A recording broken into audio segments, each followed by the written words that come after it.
Olá, inscritos, como é que vocês estão? Estamos começando mais um podcast aqui no nosso canal. Já é o quarto, se eu não estou enganado aí. Nossos podcasts, estamos aí falando sobre os deuses falsos, né? Estamos aí nessa primeira série aí dos nossos podcasts, tratando aí dos deuses falsos e os muitos desdobramentos em cima desse tema. E antes de qualquer coisa, eu quero que você se inscreva aqui no nosso canal, deixa aí o seu joinha, aproveite, pega esse link, compartilhe com o maior número de pessoas possíveis para que o nosso canal possa continuar aqui avançando. Também está aqui no link da descrição desse vídeo para você se inscrever também no canal Palavra Viva, que de segunda a sexta nós temos lá publicados conteúdos de exposição da Palavra de Deus, e você pode se inscrever lá também no nosso canal. Temos feito lá, por exemplo, a exposição da carta do apóstolo Paulo aos Romanos, e você pode estar acompanhando todas essas mensagens lá. Mas hoje nós estamos aqui, meu amigo Samuel... Como? Samuel Júlio. Ele chama Júnior. Samuel Júlio. É que eu só chamo ele de Samuel. No meu celular tá salvo assim, Samuel Teclado. Tá certo. Você fácil. Chama pelo que você já conhece a pessoa. E chamei o Samuel aí para nós batermos esse papo aí. E ele vai se apresentar aí um pouquinho para nós. Bem, é isso. Porque já disse, meu nome é Samuel Júlio. Acho que é somente isso mesmo. Tá, eu tô aprendendo a tocar teclado. O que mais? Não, ele toca teclado e sabe bastante coisa aí. Futuro ministro do Supremo aí, um futuro Moro. Não, aí não precisa ser assim, mas quem sabe, se Deus um dia quiser. Formado, tá estudando, né? O último ano já, né? Isso, último ano. Se Deus quiser, é o último ano. Congrega também na Assembleia de Deus, nosso amigo lá, de ministério de denominação. Não na mesma congregação, mas na mesma denominação lá. Pastor Paulinho. E nós vamos hoje tratar aí desse tema aí, questão do sucesso. Sedução do sucesso. Acho que a primeira pergunta aí, vamos jogar na mesa aí, o que é sucesso? Joga aí nos comentários aí o que você acha que é sucesso. Como você definiria sucesso? Porque aí existe uma leitura sobre o que de fato é sucesso, afinal de contas. Como que eu acho parâmetro para dizer isso é sucesso e isso é insucesso? Vamos começar por aí. Bem, então já só para começar, eu emprestaria ali um pouco da definição de justiça, né, que a gente tem na filosofia. A justiça seria dar a cada um o que é de direito, uma ideia assim mais ampla, mais geral do que seria de fato justiça. Nós não sabemos que não é bem assim, né? Tem os seus pormenores. Mas emprestando dessa expressão, eu diria que ter sucesso é você conseguir, então, entregar à sociedade ou à sua família, seja o que for que você direciona a sua vida, entregar aquilo que esperam de você. Você brincou, músico, estudante de direito. Se eu me aplicasse 100% da minha vida à música, sucesso para mim seria eu conseguir ser um músico e entregar aquele trabalho que a minha igreja ou a minha banda, se eu trabalhasse disso, né, se eu vivesse disso, entregaria. Na área do direito, então sucesso eu teria se eu concluísse a faculdade e fosse um bom profissional nessa área. Você brincou, ministro, se eu me aplicasse então a sociedade dessa forma, a ser um servidor público, por exemplo. Então, sucesso seria eu chegar a esse cargo e ser um bom profissional nesse cargo. Então, é mais uma definição filosófica, mas eu diria que sucesso seria conseguir entregar aquilo que esperam de você. E puxando dentro dessa perspectiva aí, dentro do nosso contexto cristão, como que nós definiríamos o sucesso? Nós chegaríamos a um norte. Porque, por exemplo, no contexto do mundo, até você lê os evangelhos, Jesus ele andava na contramão total do que se esperava culturalmente esperado, né? Por exemplo, Exato. Jesus tem uma parábola lá que eu acho uma das melhores, né? Que ele fala sobre... que é aquele texto famoso lá dos humilhados serão exaltados, dos exaltados serão humilhados. É a parábola dos convidados dos primeiros assentos. E na cultura lá, a mesa em U E é uma questão cultural, eu já sou contra um pouco essa cultura, né? Mas Jesus pega essa cultura e traz um ensinamento. Por exemplo, você dá uma festa na sua casa e você chama lá as pessoas lá. Só que cada um está dentro de um estrato social, cada um está dentro de uma classe social. E as pessoas mais importantes da sociedade, né, entendidas como mais importantes da sociedade, sentavam-se próximo do anfitrião, dono da casa. E aí vem o ensinamento de Jesus, né? Porque havia uma preocupação das pessoas quererem sentar próximo do anfitrião. Uhum. Só que daí acontecia de chegar alguém mais importante e aquela pessoa ter que se retirar do seu lugar e ceder para alguém mais importante culturalmente do que ela ali, pelo que eles entendiam de pessoas mais e menos importantes. E aí Jesus traz ensinamento em cima disso. Você vai numa festa? Então faça o seguinte, sente nos lugares menos importantes. Senta lá no fim, lá longe do anfitrião. Quanto mais longe, melhor. Por quê? Porque se você sentar... É a ideia de se humilhar, né? Que é uma interpretação até errada que nós fazemos lá do texto. Que as pessoas gostam da ideia assim, os humilhados serão exaltados. E o texto não está dizendo isso. A ideia é o quê? Aquele que a si mesmo se humilhar será exaltado. Entendeu? Você reconhecer a sua pequenez. Então, se você sentar lá na parte lá mais inferior, aí o anfitrião vai te ver fora do seu lugar e vai te dizer sentar mais próximo dele. E aí é a ideia, os humilhados serão exaltados. Agora, se você sentar num lugar que não é seu, os exaltados serão humilhados. Você vai ter que sair do seu lugar e vai passar vergonha naquela festa ali. Só que na continuação dessa mesma passagem, né, Lucas, se não me engano, 14, Jesus ainda fala que o ideal, se você for dar uma festa, chama as pessoas que não tem nada para te oferecer em troca. Chama os marginalizados, chama as pessoas que não tem, porque interessa ser maior no reino dos céus do que ser maior no reino da terra. Porque às vezes no reino da terra a gente quer chamar as pessoas mais importantes. Eu quero o vereador da minha casa, eu quero, sei lá, eu quero o pastor famoso da cidade, eu quero o juiz lá, eu quero alguém importante. E aí Jesus trabalha o inverso. Não, chama aquela pessoa lá que se você sabe que ela não tem nada para te oferecer em troca amanhã depois. Porque às vezes existia essa troca de favores, como até hoje existe. E aí traz esse ensinamento. E aí Jesus inverte a questão do sucesso. Dentro do cristianismo, esse reino de ponta cabeça. Quer dizer, socialmente falando, sucesso seria você estar no meio do povo importante, né? Da sociedade, requisitado. E Jesus mostra que não necessariamente. Interessa ser maior no reino dos céus.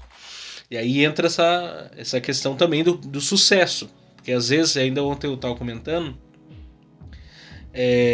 você pega Jeremias, né? Jeremias, ele é um profeta frustrado, se a gente olhar pelas perspectivas do sucesso esperado. O sucesso esperado é o cara prega e todo mundo se converte. Vamos pegar, por exemplo, o Jonas. O Jonas é o cara complicado. Ele prega, todo mundo se converte. Todo mundo. E o cara chora porque ele não queria que ninguém se convertesse. Quer dizer, para ele aquilo não foi sucesso. E no padrão normal, aquilo é o sucesso. O sucesso é a conversão de todo mundo. E Jeremias prega anos e anos, 40, ninguém se converte, ninguém dá crédito às palavras dele. E aquilo, em tese, é o sucesso. Porque depois da morte dele mesmo, as palavras dele se mantiveram em pé. Inclusive, profetas do tempo dele começaram a profetizar coisas erradas a respeito da Babilônia, por exemplo. Não, que a Babilônia vai ser pouco tempo, não, que não vai oprimir, que não, e falando coisas, e ele dizendo o contrário. Não, a Babilônia vai vir, vocês vão ficar 70 anos no cativeiro e tal, e Deus falando tudo que ia fazer, e outros profetas tentando vir com outra mensagem mais agradável, mais palatável. E as pessoas não davam crédito para Jeremias, no entanto, ele foi jogado no calabouço lá.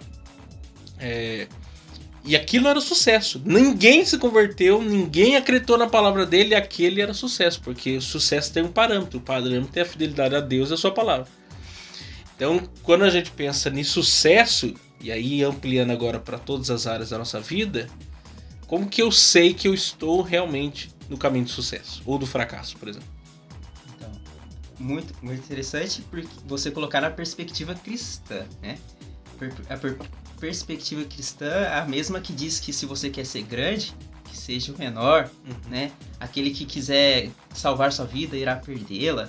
aquele que quer ser o maior no reino dos céus, que seja o menor e sirva os seus irmãos. Então, logo a gente já vê que não tem nada a ver com o sucesso que a gente está acostumado a ver na TV e de artistas, por exemplo. Nós não somos artistas, né? Nós somos ministros. E muitas das vezes o sucesso do ministro vai ser esse. E acabar preso e muitas das vezes chicoteado, presos, né? E o grande exemplo é Cristo. Qual foi o sucesso de Cristo? Não foi chegar aqui e reinar como alguns judeus esperavam. O sucesso era o Calvário. Ou como o próprio Diabos o tentou, querendo dar reinos a ele. Não, o sucesso dele era esse mesmo, ir parar numa cruz. Né? Então, na perspectiva cristã, ainda assim, na ideia, na filosofia de fazer aquilo que se espera de você, o que Cristo espera de nós, de fato, é uma fidelidade à sua palavra. Que nós sejamos obedientes e conseguimos exercer esse ministério agora sim, independente do que cada um foi chamado, que nós temos ali os diversos dons ministeriais e além dos espirituais que Paulo cita, principalmente Coríntios, né? 12. Sim, Coríntios, Romanos também. Romanos. E seria isso, o nosso dever cristão de servir e de carregar a nossa cruz. Que não é fácil. O próprio Paulo quer pensar que o meu sucesso seria não ser aplaudido, né? Não ser glorificado, mas ser humilhado. Mas também a própria natureza pós-queda, né? Ela quer o aplauso. Satanás induziu Adão e Eva ao pecado. Você saiu lá igual a Deus. Quer dizer, e eles sabiam que era Deus. Eles não sabiam que era o diabo naquele momento da história, mas eles sabiam que era Deus. Deus estava acima deles. Então eles falaram, nossa, você é igual a Deus, conhecedor do bem e do mal, você é o cara. E aquilo foi uma brecha. Um sucesso até imediato. Também é um outro problema, né? Mas tem até aqui um exemplo aqui que ele dá, começando falando aqui da Madonna, né? Que é essa lenda aí do pop. Sim. Aí, ela falando a respeito do sucesso, nas suas próprias palavras, ela diz... Bom, ela é um exemplo. Se dedicou à música e ainda mais um gênero específico, é conhecida como rainha desse gênero. Exatamente. Aí ela diz assim, ela falando a respeito do sucesso. Eu tenho uma vontade de ferro e toda a minha vontade sempre foi superar uma horrível sensação de inadequação. Eu deixo isso para trás por um momento e descubro em mim um ser humano especial. Mas em seguida chega a outro estágio e me acho medíocre e desinteressante. De novo e de novo. Meu ímpeto na vida vem deste medo horrível de ser medíocre. E isso está sempre me impelindo para frente. Porque embora eu tenha me tornado alguém, ainda preciso provar que sou alguém. Minha luta nunca terminou e provavelmente nunca terminará. É quase que um problema assim... mal canalizado, porque ter um ímpeto não é um problema. O problema é a motivação que você... para onde isso está te conduzindo, qual a base, para onde esse ímpeto está te levando. No caso dela aqui você vê que é uma busca de autoaprovação constante. Você sobe um degrau, aí a pessoa não está satisfeita, ela quer outro degrau, mas às vezes, e ela, até eu achei interessante uma vez eu ouvi, as pessoas não... insatisfeitas, essa busca pelo sucesso, porque essa busca por degraus e degraus, é o cara que entra lá na empresa lá, quem usa esse exemplo lá é o Clóvis. Ele era do 15º andar. Quer dizer, tem 15 andares a empresa, cada um é um patamar, você começa no 1. Passa 15 anos, você chega no 15º, você chega onde que te prometeram. Não, você vai entrar aqui, você tem 15 níveis para você subir nessa empresa e você tem que perseguir cenouras aí sem fim, e a pessoa começa a buscar isso, porque ela quer crescer. E quando te apresenta um plano, um caminho, né? Enquanto parece que você não chega naquele patamar, por exemplo, vamos usar o seu contexto aí. Você é advogado, quer dizer, você faz lá a graduação, né? Mas não é suficiente, você tem que passar prova lá da OB, né? Isso. Se não passar lá, você vai ser um graduado em coisa, mas não vai conseguir fazer aquilo que você sonhou. Aí você entra lá, nossa, já é uma vitória, porque tem gente que passa anos e não consegue passar na prova, que é dificílimo. Mas aí o cara passou, uau, é um negócio. Aí tem uma infinidade de áreas pro cara trabalhar. Ele pode trabalhar, sei lá, trabalhista, né, criminal, corporativo, tantas áreas. Eu gosto de assistir aquela série Suits lá, do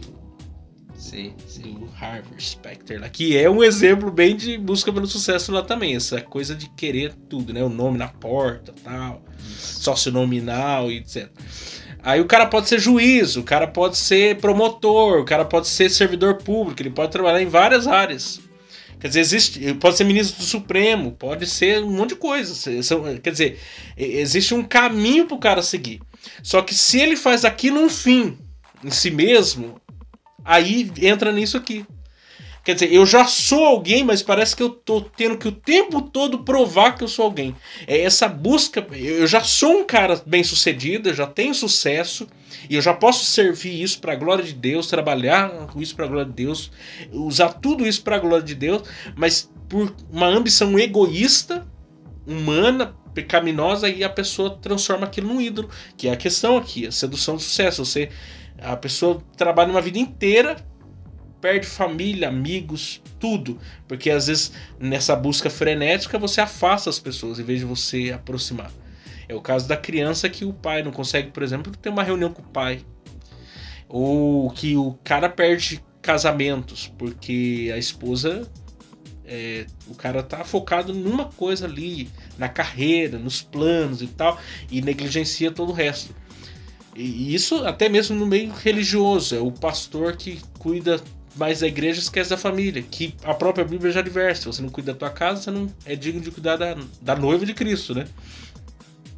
Quer dizer, existe uma ordem de prioridades, existem princípios, existem todo um protocolo que a palavra de Deus vem descrevendo para dizer: isso aqui é sucesso, isso aqui é insucesso. Até que ponto você pode ir e até que ponto você tem que dizer: não, isso aqui não vale a pena mais seguir ali, porque ali é um abismo. Né? Você correr e afundar. O caso de Salomão, por exemplo, talvez. Sim, tudo é vaidade. Tudo é vaidade. Porque, até porque que eu agora não citou a Salomão, eu já pensei logo na vaidade.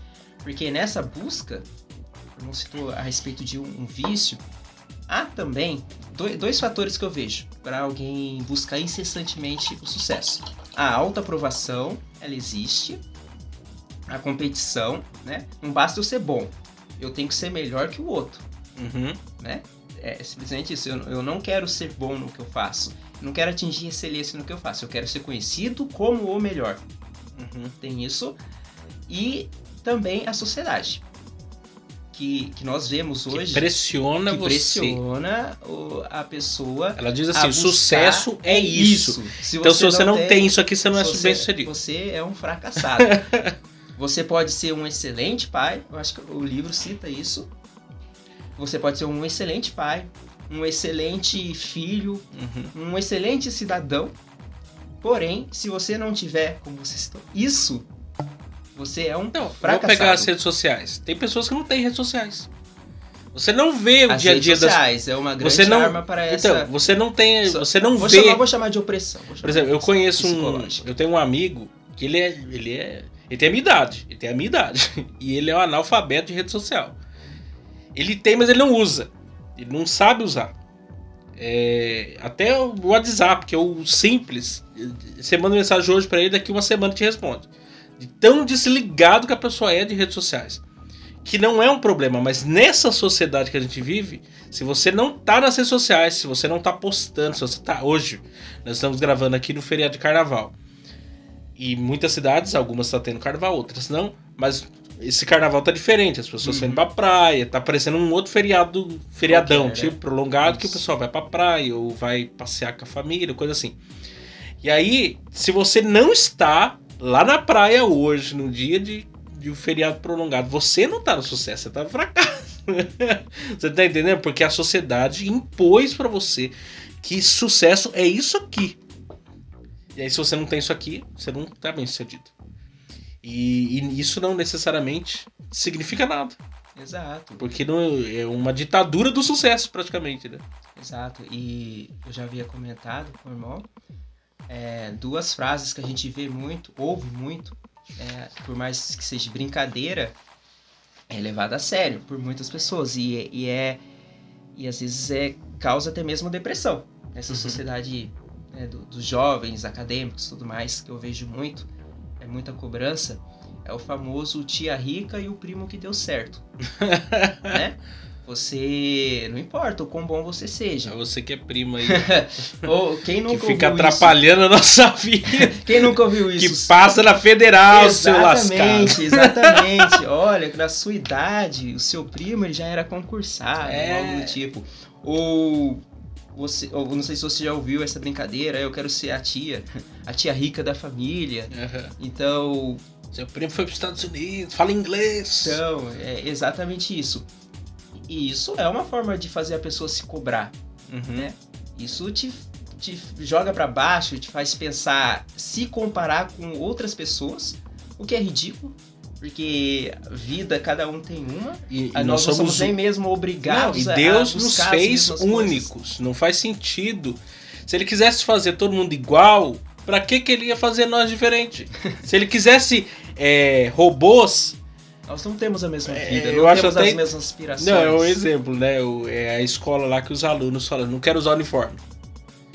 Não, porque todo mundo tá igual, isso aqui é opressivo e tal. Aí, também, vamos abolir o uniforme. Na segunda-feira tava todo mundo de calça jeans, de boné, com as camisas iguais. Fala assim, moda, mas... Né, quer dizer, vocês falaram que queria sair da ditadura, do padrão. Mas vocês estão no padrão. Entendeu? Porque a sociedade impôs um padrão. Aí se você não tá dentro daquele padrão, você tá fora. É a moda também, a ditadura da moda, a ditadura de tanta coisa, né? Que é imposta aí em vários segmentos. E a pessoa diz assim, se você não tivesse aqui, meu filho, coitado de você. Sabe, assim, é um pouco engraçado assim no sentido de falar, né? Que de engraçado mesmo ver como que muitas das vezes o sucesso das pessoas, e é uma forma de você sim visualizar o retorno daquilo que você faz, mas não necessariamente alguém que exerce algum trabalho. Qualquer pessoa que tem alguma rede social vê que muitas das vezes o sucesso é comparado com o número de seguidores que você tem. Às vezes as pessoas se comparam pelo número de seguidores que ela tem. E às vezes ela nem é um criador de conteúdo. Só tem a rede social ali, o seu perfil. E parece que existe camadinhas na sociedade virtual de números de seguidores, sabe? Como assim... O que vale, uma classe, isso. O que vale. Porque assim, a qualidade... Por exemplo, eu conheço muitos canais... Estamos aqui no YouTube, é uma plataforma. Tem canal no YouTube que ele é excelente, mas ele não tem muitos views. E eu sei por que ele não tem muitos views. Porque ele tem uma qualidade dentro daquele formato ali. Então ele atinge um grupo de pessoas. E aquilo é sucesso. Mas existem outros que não tem padrão, não tem qualidade. E a massa tá ali. Mas não quer dizer que aquilo é bom. É bom para aquele que tá fazendo. Que ele entende que aquilo é bom. Mas se a gente colocar dentro de um parâmetro, de uma peneira, fazer uma avaliação profunda, você vai ver isso aqui é bom porque é popular, porque é engraçado, porque é como o povo gosta de alguma coisa assim, mas não que necessariamente que aquilo é bom. Irrelevante de alguma forma. O objetivo de quem criou e às vezes dentro daquele nicho pode ser útil, mas não sucesso para ele. Não significa muita coisa. Significa que o outro que tem menos exatamente. Né? Exatamente. Não necessariamente, exato. Tem um texto que o apóstolo Paulo fala, né? E que depois que eu ouvi essa interpretação, isso me marcou. A Bíblia ensina a chorar com os que choram, se alegrar com os que se alegram. Só que você nunca vê ninguém falando da segunda parte, você só vê da primeira parte. Porque chorar com os que choram é fácil. Se o cara tá lá sofrendo, tá lá, coitado, tá ranhento lá.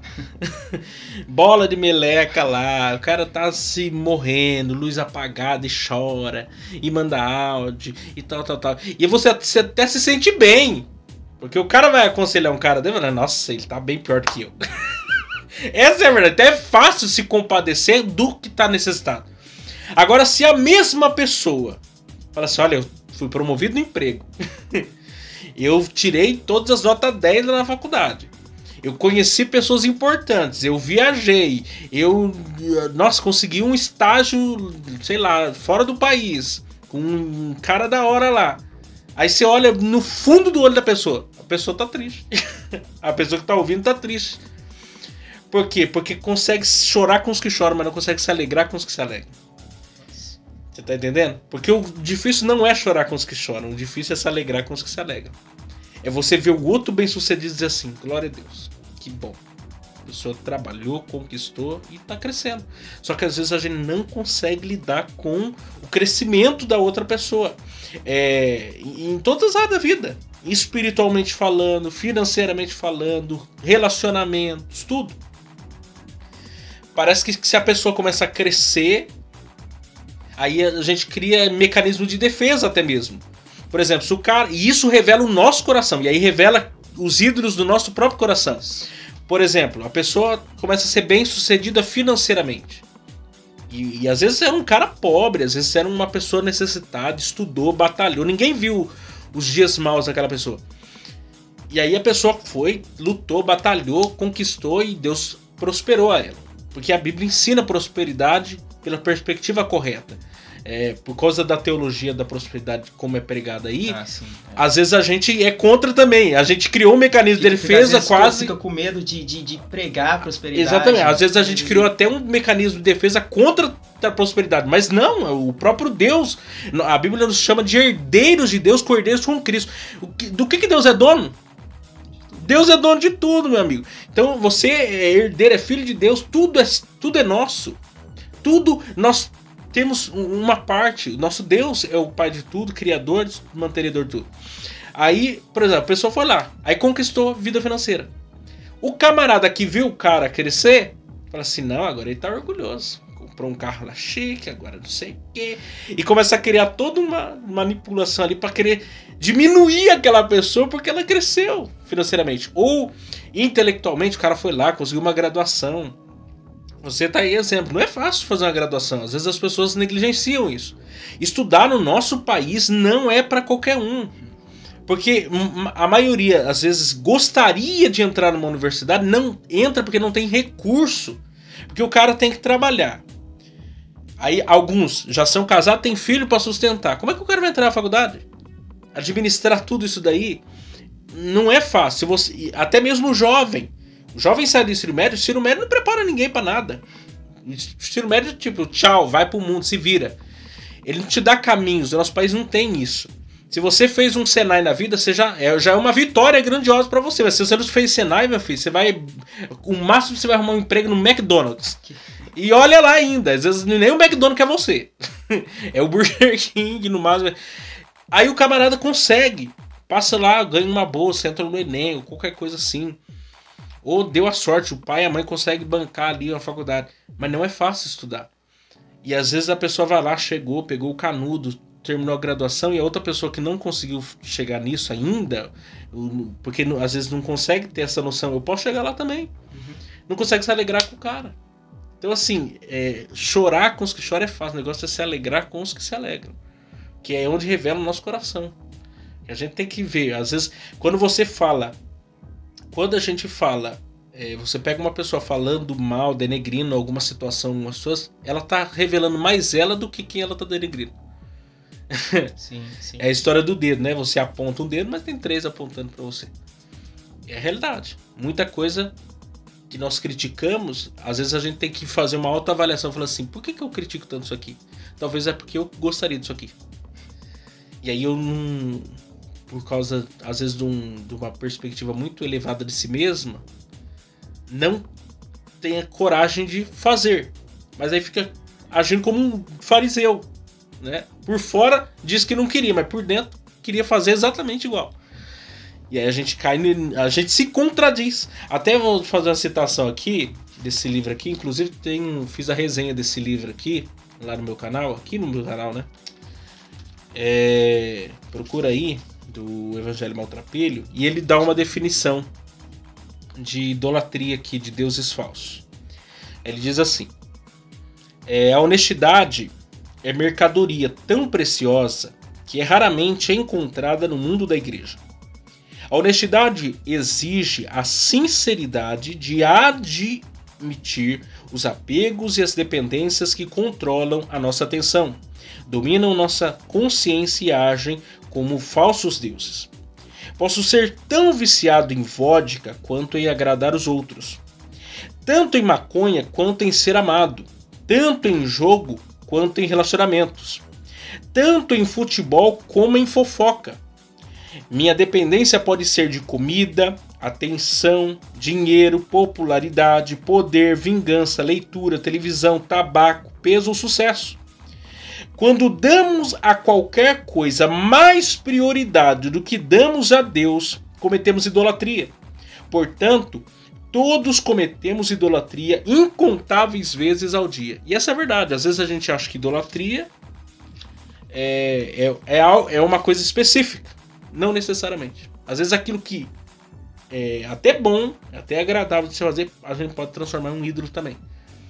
E às vezes cria uma autodefesa para... Né? Eu acho que uma frase que todo mundo conhece é que idolatria é tudo aquilo que toma o lugar de Deus no seu coração. Né? Ou citou, por exemplo, no início, sobre o fim do sucesso. Né? O nosso fim tem que ser aquilo que Deus colocou no nosso coração para nós fazermos. Então o nosso fim é o nosso ministério, Deus, é o que Ele colocou nos nossos corações. E ter sucesso, como eu disse, seria alcançar esse objetivo, para mim. Né? Toda vez então que o sucesso é o seu fim, né? Eu quero ter sucesso, o desejo do meu coração é ser reconhecido, ou chegar aonde eu quero chegar, ou como eu falei, ser o melhor em tal coisa, o que não seria ruim, desde que o seu objetivo fosse ser o melhor no que eu faço para poder abençoar outras pessoas, mas não. Todo mundo sabe qual altar está erguido no nosso coração, né? Se é honrar a Deus com aquilo que Ele tem nos dado, ou é pegar aquilo que Deus tem nos dado, porque se nós realmente cremos, foi Deus que me deu, se nós realmente cremos que foi Deus que nos deu, é dele. Mas nós pegamos aquilo com que Ele nos abençoou, fazemos um palanque para que nós mesmos subimos e ali sejamos adorados no lugar de Deus. Eu acho que já vi alguém fazer isso e no início dos séculos e não foi bom para ele. Quem que é? Seria o Lúcifer. Com certeza. Né? Que é o pecado. Que queria ser Tem um texto Deus. de Timóteo, Paulo advertindo aos obreiros, que é não cometer o pecado de Lúcifer, que é a soberba. Por exemplo, ele fala sobre o neófito, não consagrar, por exemplo, que é um dom ministerial, né? Dentro dos dons ministeriais lá, há uma ordenança de não impor as mãos sobre os neófitos na fé, os novos convertidos. Você se converteu, você tá num processo de discipulado ali. Não tem como eu já colocar a mão sobre você vai ser líder agora. E ele fala, por que não fazer isso? Por causa dele pode correr o pecado de Lúcifer. Que é de achar que ele é muito importante antes do tempo. Porque quando você não tem uma estrutura, uma base, a tendência é essa. Você acha que você é o cara. Até eu vi, não sei se foi uma pregação, mas eu ouvi um exemplo da pessoa... a gente ainda não entendeu que Deus é soberano. Que Deus não precisa de nós. Eu vi uma ilustração. O pai, né, vai lavar o carro. E aí ele chama os filhos para ajudar a lavar o carro. E a bem da verdade é que se ele lavar o carro sozinho, ele vai lavar o carro mais rápido e melhor. Melhor. Porque os filhos só vão atrapalhar. Essa é a verdade. Mas o propósito dele não é nem esse. Porque lavando com as crianças, primeiro, ele vai levar mais tempo e o carro vai ficar mal lavado. Porque ele vai ficar mais gastando tempo ensinando, corrigindo e tal a criança do que necessariamente lavando o carro. Mas aí que tá a beleza da coisa. Deus não precisa de nós para fazer nada. Ele criou tudo em 6 dias, gente. Já parou pra pensar nisso? Deus, do nada, ele diz assim, haja luz. Haja. E haja não é tipo, vou criar, igual a gente faz, cria a partir da matéria-prima. Não, ele disse, haja isso aqui. Pá, o negócio apareceu. Quer dizer, ele precisa de mim? Ele precisa de você para fazer alguma coisa? Não precisa. Mas ele permite-nos, ele permite que nós trabalhemos com ele para que ele trabalhe em nós para a sua glória. Quer dizer, o propósito maior de Deus é exatamente esse, revelar o seu caráter, lapidar o nosso caráter pelo seu próprio caráter. Isso vai levar tempo, é um processo. Uma outra definição disso também, a questão do próprio discipulado, e que eu penso que é o maior, talvez, pecado da nossa geração em relação à igreja. O Brasil sofre e padece, hoje as igrejas sofrem e padecem em relação a muitas coisas, a esse desvio bíblico doutrinário fervorosamente, porque muitos chegaram à fé cristã, mas não foram discipuladas. Ela chegou, no outro dia já deram cargo para ela, já disseram, você vai fazer isso aqui, você vai fazer aquilo lá, você vai fazer aquilo lá, e ela não sabe de nada, ela não sabe quem é Jesus, ela não sabe o que é o Espírito Santo, não sabe o que é o Evangelho, ela não sabe nada. Ela é um bebê que já tá, e que eu trato o bebê como um adulto. Um bebê demora 9 meses, 1 ano para andar, para falar papá, mamã. Você tá entendendo? E aí o camarada aceita Jesus ontem, eu quero tratar ele como se ele fosse um adulto. Não existe isso. Aí, dentro dessa definição, diz lá, Deus está mais preocupado em que nós tenhamos vida com Deus do que trabalho para Deus. Pega o exemplo dos discípulos lá. Primeiro Jesus chamou lá os primeiros discípulos, né? Pedro, Tiago, João e André. E falou assim, eu vou fazer de vocês pescadores de homens. Mas ele levou 3 anos. Pedro foi fazer a sua primeira pescaria como pescador de homens no dia de Pentecostes. Grande pescaria, 3.000 pessoas se renderam a Cristo. Mas foram 3 anos de discipulado. 3 anos de discipulado, quer dizer, primeiro Deus está preocupado em vida. Jesus discipulou, Jesus treinou. Ainda eu ouvi alguém também falar sobre isso. Se fala hoje muito de mentoria, né? Fala muito de treinamento e tal. E é válido. Coach, eu não sou contra o coach no sentido... Eu sou contra o coach que manipula as pessoas. Eu sou contra o coach que usa a Bíblia como meio, não como fim. E que entra no pragmatismo mesmo. Numa autoajuda, que não ajuda ninguém. Só ajuda ele mesmo. Mas o coach, ele é um mentor, ele é um treinador, ele ajuda certas pessoas, principalmente, por exemplo, coach esportivo, ele é extremamente necessário, é um técnico de futebol, é um coach. É um técnico, mas se a gente for pensar, é um coach. Um CEO de uma empresa é um coach. Ele é um treinador, alguém que está ali passando alguma coisa para outra, ele já viveu alguma coisa, já tem uma noção do todo, ele está te ensinando. Aí você pega... Só que hoje a mentoria ela é muito ainda pequena, é 1 hora, às vezes o cara, uma vez a semana, uma coisa assim. Não, Jesus foram 3 anos intensos, 24 horas por dia, não teve, quer dizer, 3 anos, se a gente for separar, né, uma vez por semana, levaria 30 anos. O que Jesus resumiu 30 anos em 3. Por quê? Ele mostrou tudo. Os caras acordavam com ele, dormia com ele, ia pescar com ele, pagava imposto com ele, fazia milagre com ele, tudo. Ninguém largava, 3 anos intenso. No final dos 3 anos, o que acontece? Você caminhou 3 anos com um cara. Sua mente mudou. O cara lá, o outro era publicano, o outro era pescador, o outro era não sei o quê. De repente, 3 anos, ele entrou na faculdade profunda, com estágio, com tudo. Já fala assim, vamos fazer milagre ali. Tem por exemplo, você faz 5 anos de direito. 5 anos de direito. Ainda tem que fazer estágio, tem que fazer não sei o quê.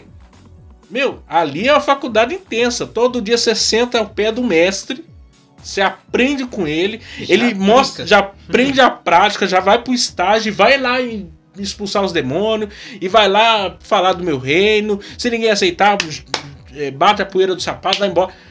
Era assim, vai preparar, né, tudo, quer dizer, foi intenso. Então quando a igreja começou, ela não começou, ela explodiu.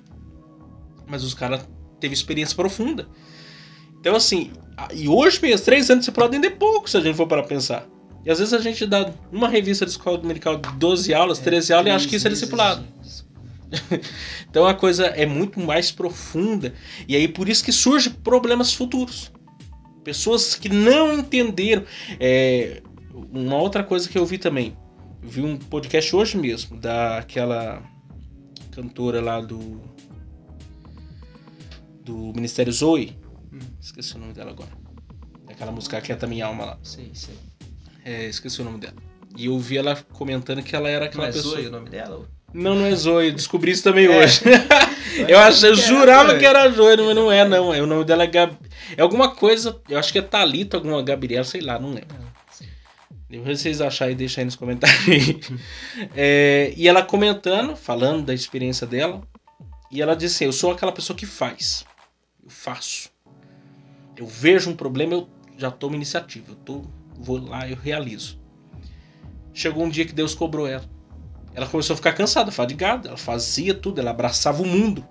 Um dia Deus falou pra ela assim, eu nunca vou pedir pra você fazer nada.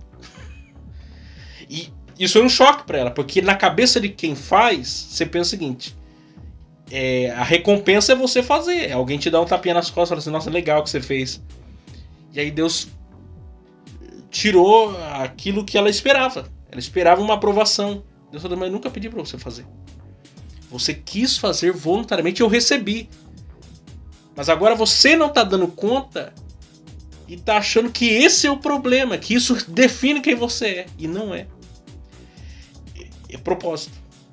Quer dizer, ela transformou uma coisa que era boa num ídolo. Queria aprovação. E às vezes isso não é sucesso. Não. Até porque, se formos falar de dignidade humana e tudo mais, uma das principais características da dignidade humana tem sim, mas pode. Deixar o indivíduo desenvolver a sua própria característica, sua própria identidade. Essa é a palavra. É um direito seu ter a sua identidade, desenvolver a sua identidade.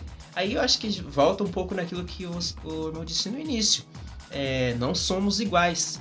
Você tem um propósito de vida, você tem características, não somente físicas, mas emocionais, qualidades diferentes da minha. Nós não podemos ser colocados assim no mesmo crivo para descobrir se você tem ou não sucesso, não pelas mesmas coisas, né? Isso então atenta à sua dignidade ao se ver ali obrigado a se enquadrar em algum padrão que a sociedade impõe, né? E aí que nasce esse desejo de aceitação. Isso é muito interessante também, porque toda vez que você não se sente, ou até mesmo tem isso sobre essa coerção sobre você pela própria sociedade ou meio social em que você vive, de que você está destoado do que aquilo que esperam de você, agora trazendo um pouco para a perspectiva que eu apontei no início, você se sente fora. Você, como você citou o exemplo da cantora, você se sente fracassado. Você se sente fora daquele círculo onde você convive por não atender aquelas expectativas que foi colocado sobre você, mas que foi criado pelo aquele círculo aonde você quer estar. Não, e também tem outra coisa. Não necessariamente nem mesmo você deveria fazer parte desse círculo social, né? Pode ser qualquer um. É que a gente está falando ministerialmente, mas a sociedade hoje tem essas tribos que chamam. Os clãs, as bolhas, né? Então, e o indivíduo que se destoa dessa tribo, ou qualquer coisa que seja, ele vai ser, mesmo que de uma forma indireta, ele vai ser excluído. E que é insucesso ou fracasso maior do que esse de ser excluído do seu círculo social por não atingir um padrão que lhe foi imposto ou que você mesmo se exige, né? Essa autocobrança, e que muitas das vezes agride a sua identidade. Às vezes a sua identidade não é essa. Às vezes, principalmente na igreja, você às vezes é cobrado por algo que você não foi chamado. E aí, Uhum. aí eu trago, né, mais um jargão que também é conhecido de todo mundo. Eu acredito que pra mim é uma verdade muito grande. Não há fracasso maior do que ter sucesso naquilo que você não foi chamado pra fazer. Não, repete isso aí, que isso daí foi profundo agora, não. Não há... Fala devagar, fala né? devagar, porque daí... Parafraseando, né? Não há maior fracasso do que ter sucesso naquilo que você não foi chamado pra fazer. E você corre a vida inteira atrás daquilo, fere a sua identidade. Eu vejo muito e você isso. se cansa emocionalmente, Uhum. fisicamente, porque não tem nada a ver com você, mas você é cobrado pra não ser tirado Uhum. daquele meio que você se Eu vejo encontra. muito isso por exemplo, você tem um sonho, um chamado, Deus, você tem um propósito, Deus já revelou, já deixou claro pra você, olha, você vai, eu quero que você desenvolva isso aqui, porque tudo no reino de Deus é como semente, nada vem pronto, tudo é um processo. Até a fé é comparada a uma semente de grão de mostarda, para mostrar que é um processo e requer crescimento. E aí às vezes Deus já revelou para você o que é para você ser, qual o propósito que você vai servi-lo e servir as pessoas, porque isso está atrelado, servir a Deus e as pessoas. Só que tem pessoas que não têm essa visão. Você está resolvido, você sabe o para que Deus te chamou e você está focado naquilo ali. Só que às vezes as pessoas matam o sonho de outras pessoas porque elas não deixam as outras pessoas viverem os seus próprios planos, projetos. E às vezes você tá, por exemplo, eu acho que pra mim a maior angústia é essa, é quando as pessoas sabem que você tem uma chamada, você tem um propósito, você tem um caminho e a pessoa quer colocar você numa coisa que você não foi chamado pra fazer. Isso é quase que... E quando você diz não, ainda a pessoa acha que você tá sendo... Às vezes nós temos que aceitar certos momentos. Às vezes isso é pra nos treinar também. Mas, às vezes é usado de má fé.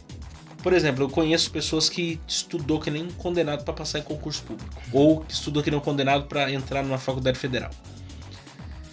E aí a pessoa tentou uma vez, duas vezes, não deu certo. Aí alguém chega assim e fala assim, não, tenta outra coisa. Isso é a última coisa. Você não tem o que falar, não fala nada. Isso é a última coisa que você fala pra uma pessoa. Porque você tá matando aquela pessoa. Em vez de você tirar o melhor daquela pessoa, você tá jogando terra naquela pessoa. Você tá matando aquela pessoa. Ou a pessoa apresenta um sonho, um propósito pra você. Ah, não, o sonho é mais baixo. O sonho é pequeno. E isso não é o que a palavra de Deus nos ensina. Talvez se, por exemplo, Deus tivesse dito para José, você vai ser governador do Egito. Em outras palavras, você vai ser presidente dos Estados Unidos. O Egito era o mundo da época. Era o mundo, era a capital, era o país mais importante. Nossa, vai ser o cara. Talvez, se ele soubesse, ele sabia que ele ia liderar, isso já apontava, né? Os feixes se curvando, as estrelas, a lua, o sol... Ele já entendia que tinha alguma coisa voltada a isso. Mas talvez ele nunca imaginaria que seria ser governador do Egito. Que era uma referência para o mundo daquela época. E se alguém tivesse... E você vê um processo ali até... É lindo trabalhar de Deus também nisso, né? Ele passou quantos processos? Foi rejeitado dentro da casa dele. Entre os irmãos. Chegou lá, humilhado na casa de Potifar. Tramaram contra ele. O cara fiel, o cara crente. Foi pra prisão. Né? Virou líder. Em todos esses lugares ele liderou. Porque Deus, se ele tem um propósito na sua vida, ele vai te submeter você a testes em pequenas coisas. Por isso que o princípio a quem muito é dado, muito será cobrado. Mas ele vai primeiro te dar uma pequena tarefa para depois te dar uma grande tarefa. Não vai ser assim. O cara não vai chegar a ser governador da noite pro dia. Não, primeiro ele vai cuidar da coisa do pai dele. Depois ele vai lá cuidar das coisas de Potifar. Depois ele vai ser chefe na prisão. Aí ele vai ser governador do Egito. Cuida do jardim, depois da casa. Exatamente, você cuida das primeiras coisas. Primeiro você é fiel na casa do pai. Você é fiel na casa de Potifar, que foi o caso dele. Aí você vai ser fiel no propósito que Deus tem para a sua vida. É um caminho, um degrau que você está subindo. Só que se nesse meio termo nesse meio tempo, se já fosse, no caso dele, foi sendo revelado no processo. Mas tem pessoas que já tá claro. Deus já revelou, você vai ser médico, você vai ser advogado, você vai ser, sei lá, você vai ser pastor numa grande igreja. E aí vem alguém que quer jogar pedra em você, quer dizer, tipo, você pode matar uma pessoa. Pode matar o sonho de uma pessoa. A pessoa pode ficar ali anos improdutiva por causa de uma palavra que lançaram, em vez de uma palavra de incentivo, lançaram uma palavra de maldição ali. Isso, praticamente. Né? De desânimo. De desânimo. Porque eu penso assim, você não tem que falar boca de siri.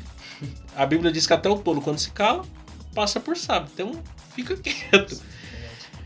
Se for para falar alguma coisa, procure as qualidades da pessoa e invista naquilo ali.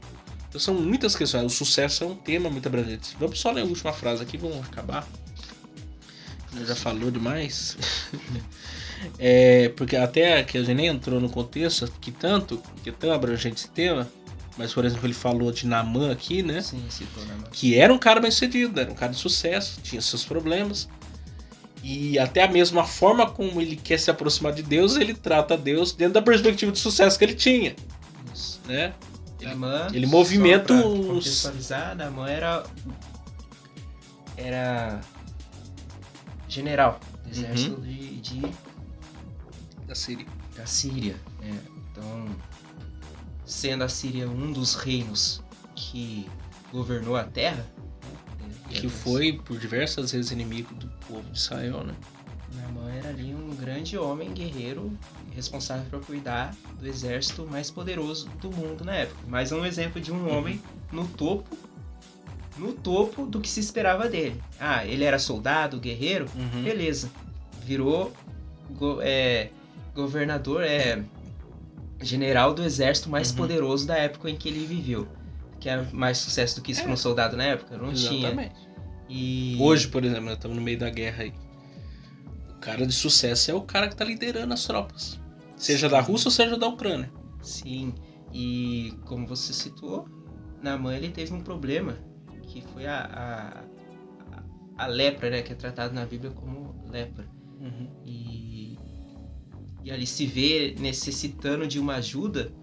Tem toda a história bíblica no contexto bíblico, né? Ele chega ali, uma criança, uma menina que era sua escrava, e disse, se o senhor conhecesse o profeta que tem lá em Israel, então ele vai, e ele espera ser recebido com honras do profeta, mas não aconteceu, o profeta manda um dos seus empregados falar com ele. A menina poderia nem ter ajudado ele. Ele leva tesouros para o profeta, e ele não aceita. No contexto de hoje, ele agiu como quase que um diplomata, criou todo um caminho diplomático para chegar no profeta. Mas dá pra se dizer que ele esperava ser curado por Deus, por quem ele era? Não, ele mesmo diz, eu pensei que ele ia sair aqui, ia colocar a mão na minha cabeça, tudo ia ser resolvido. Ele estava esperando algo que valorizasse quem ele era. Como assim? A posição que ele era. O profeta nem recebeu, ele recebeu, mandou o assessor. E talvez isso não tenha coisa mais humilhante do que essa. Ser um cara importante, chega num outro lugar, você é atendido pelos secretários, assessores lá. O cara quer morrer, o cara que é orgulhoso, que ele quer toda a pompa ali, né? Então ele esperava receber de Deus algo por aquilo que ele era, né? Não no seu interior ainda, aquilo que ele era para os homens, né? Como se Deus o receberia mais do que receberia um soldado seu, por exemplo. Então, Naamã, pode-se dizer que Naamã era alguém que precisava entender que o sucesso na perspectiva de Deus não era o mesmo sucesso que nas perspectivas do homem. Ele é o exemplo claro que Pedro usa lá na frente, que próprio Pedro enfrentou isso, né? Pedro era orgulhoso também. E aí ele entendeu isso quando ele negou Jesus, né? E aí ficou envergonhado lá. Quando Jesus ressuscita lá, manda avisar Pedro. A primeira pessoa que eu quero falar é Pedro. Pedro tava desanimado, voltou para pescar. É como se ele falasse assim, frustrou. Deus não tem como mais me usar. Mas isso foi para exatamente Deus colocar ele no seu devido lugar. Mas lá na frente ele diz, humilhai-vos, pois, debaixo da potente mão do Senhor, para que em seu tempo ele vos exalte. Ele parte do entendimento, não, se eu quero realmente chegar diante de Deus, não é com o nariz empinado. Pelo contrário. É reconhecendo a minha miséria, de cabeça baixa, me curvando, colocando a boca no pó, literalmente. E aí Deus vai me receber. Porque você não tá chegando. Você não não existe. É como se a pessoa. A arrogância da pessoa é tão grande que ela pensa assim. Ela não entende quem Deus é. Deus é o rei do universo. Ele é o dono de tudo. O Naamã talvez estivesse pensando assim. Não, ele é mais um homem. Não, ele é representando o homem mais importante da história da humanidade, que é o próprio Deus. E aí o cara achou que ia trocar uma ideia, tomar um cafezinho lá, trocar um presente lá, ele impor não era isso. Era algo sobrenatural. Se curvar diante da divindade mesmo. Tanto é que o profeta manda ele se lavar, né, 7 vezes no Rio Jordão. Que naquela época, ó, isso é interessante, naquela época já era sujo, pelo que ele diz lá. Lá na frente o povo vai se batizar onde? No Rio Jordão. Imagina, o Rio Jordão não era um rio limpo, pelo que dá pra entender lá. Um exemplo que custou a humildade de Naamã, ele diz... Jesus, né, se batizou, se mergulhou no Rio Jordão. Ele diz, né, porventura não há rios melhores, mas... E de princípio parece que ele, se eu me lembro bem, ele desiste, né? E um de seus empregados diz, né, senhor, se esse homem te pedisse coisas grandiosas de guerra... Mais difíceis, o senhor não faria? Quanto mais dá uns mergulhos. Vai lá, faz. Quer dizer, algo tão... É fé, né? Porque às vezes a gente também espera isso. A gente quer algo grande para validar alguma coisa. E não, porque a glória não é para nós. A glória é para Deus. Então, às vezes aquilo... Isso acontece muito. Por exemplo, eu prego, né? Às vezes você vai pregar ou dou aula de escola dominical e tal. E o que eu mais observo é que os dias que eu tô pior, que eu falo assim, não, hoje não dá, eu não tô bem pra pregar, eu não tô bem pra dar uma aula de escola dominical, é a melhor aula que eu dou. E aí eu tenho um texto de 2 Coríntios, que Paulo... Vamos até ler esse texto aqui, vamos encerrar com ele. Paulo desanima. Né? Grandes homens de Deus tiveram momentos de desânimo, e Paulo fala que algo que eu sempre volto a esse texto porque ele é muito interessante. 2 Coríntios 1, ele diz assim, vamos ler do 3. Bendito Deus e Pai do nosso Senhor Jesus Cristo, Pai das misericórdias, Deus de toda consolação, que nos consola em toda a nossa tribulação, para que também possamos consolar os que estiverem em alguma tribulação, com a consolação com que nós mesmos somos consolados de Deus. Quer dizer, você se torna professor naquilo que você sofreu, né? Porque como as aflições de Cristo são abundantes em nós, assim também nossa consolação sobeja por meio de Cristo. Mas se somos atribulados, é para vossa consolação e salvação. Ou se somos consolados, para a vossa consolação a qual se opera suportando com paciência as mesmas aflições que nós também padecemos. E a nossa esperança acerca de vós é firme, sabendo que, como sois participantes das aflições, assim sereis também da consolação. Porque não queremos, irmãos, que ignoreis a tribulação que nos sobreveio na Ásia, pois que, sobremaneira agravados mais do que podíamos suportar, de modo que até da vida desesperamos. Mas já em nós mesmos tínhamos a sentença de morte, para que não confiássemos em nós, mas em Deus que ressuscita os mortos, o qual nos livrou de tão grande morte e livrará em quem esperamos, que também nos livrará ainda, ajudando-nos também vós em oração por nós, para que, pela mercê que por muitas pessoas nos foi feita, por muitas também sejam dadas graças a nosso respeito. Eu acho linda essa parte aqui, para que não confiássemos em nós mesmos. Maldito homem que confia no Deus homem. leva o cara numa profunda tribulação, a ponto dele dizer assim, não dá mais para mim. Moisés teve isso. Moisés fala assim, eu não lidero mais esse povo, não tenho mais paciência. Aí você vê o Elias foi pra caverna. O cara que é considerado cara um que dos orava mais, com o presidente céu. do sindicato dos profetas. É considerado o homem mais importante. Quando veio o João Batista, pensaram, é o Elias. Quando veio Jesus, é o Elias. Tamanha a importância que ele teve nos seus dias. E aí você tem Paulo, o homem mais importante depois de Jesus no Novo Testamento. Falou assim, não, desanimei, cara. Desanimei. Porque a tribulação foi tão grande. A tribulação é o tribulo, né? Aquela tábua de madeira cheia de pontas pontiagudas, né? Os cravos. Para separar a palha do trigo. Passar o tribulo no cara para tirar as imperfeições, para você entender, você não é nada. Você não é nada. Não depende de você, depende de mim. É para quando você chegar no fundo do poço, você falar assim, não tem mais, deu para mim, acabou. E aí Deus entra em ação. Fala assim, agora eu vou intervir para você entender que não é você, sou eu. E às vezes Deus leva a gente para uns becos assim para que a glória dele seja realmente enaltecida. E eu penso assim, quanto mais difícil, quanto mais tempo, aliás, nós passamos sem entender isso, mais nós sofremos. Quanto mais você acha que você é autossuficiente, mais você passa a prova. Mais você passa a luta. Quando você entrega os pontos, você, bandeira branca, joga a toalha, acabou, deu pra mim. Aí Deus fala assim, agora eu vou intervir. Enquanto você estiver tentando lutar, resistir com as suas próprias forças, você vai ficar ali sofrendo até o fim. Porque as nossas lutas, nós devemos confiar inteiramente em Deus, né? Porque o sucesso é confiar em Deus mesmo. Depender dele, etc. O sucesso cristão, então, nada tem a ver com estar em cima de um palco, com refletores. Pelo contrário, às vezes pode estar diante dos holofotes, né? Pelo contrário.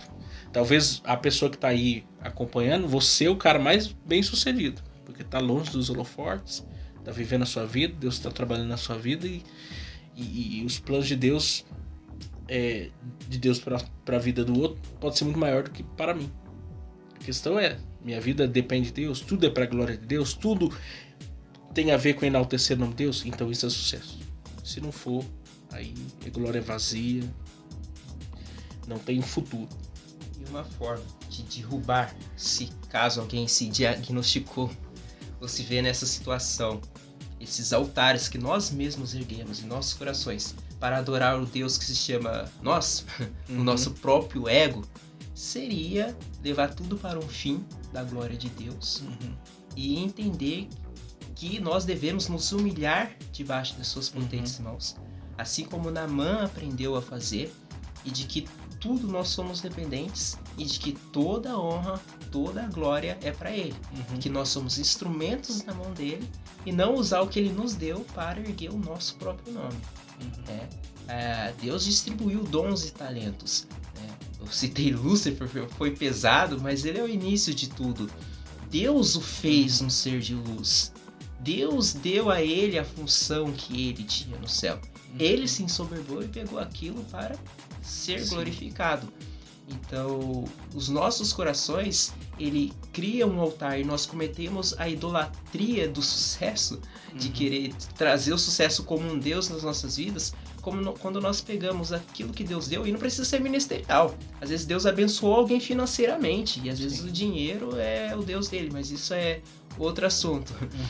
Pega aquilo que Deus tem te dado, inteligência, isso também é outro assunto, mas aqui é necessariamente o sucesso que Deus tem te dado no ministério ou qualquer outra coisa, em qualquer área da sua vida, profissionalmente falando, e aquilo que era para glorificar a Deus, você faz daquilo um altar para si mesmo. É nesse momento que a gente tem que fazer uma avaliação, examina-se o homem a si mesmo e entender isso, porque o mesmo Deus que dá, ele tira. E ele pode restaurar. Como o caso de Israel. Deus deu tanta coisa para Israel não valorizou, Deus tomou. Aí depois o povo entendeu, ele restaurou Israel. Isso pode acontecer conosco também. Deus pode nos dar algo, mas se a gente não souber usar aquilo ali para sua glória, ele tira, porque ele quer moldar o caráter de Cristo em nós. A prioridade dele é Cristo ser moldado em nós. Se aquilo está atrapalhando isso, ele toma de volta para si. Mesmo Deus que dá, ele tira. E ele pode restaurar, mas nem todos os casos ele restaura, não. Porque tem pessoas que, infelizmente, não pode ter nada. Infelizmente não pode ter nada. Mas, gente, é isso. Nós falamos bastante aqui. Espero que tenha sido relevante aí pra vocês. Se não foi, aí não faz milagre também. Tenhamos sucesso. Tenhamos sucesso aí. Deixa aí o joinha de vocês aí pra gente saber se a gente teve sucesso nesse negócio aqui.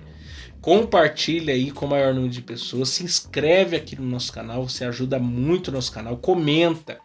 Enche de comentário aí. Porque isso também ajuda a impulsionar aqui o nosso canal. Mais pessoas possam ser alcançadas. Samuel, Deus abençoe você. Amém. Vai voltar aí outras vezes com certeza. Outros temas que nós vamos tratar. Mas por hoje já tá ótimo. Nós suamos literalmente a camisa. Porque esse calor tá de matar. Mas foi proveitoso. Deus abençoe vocês. Está encerrado.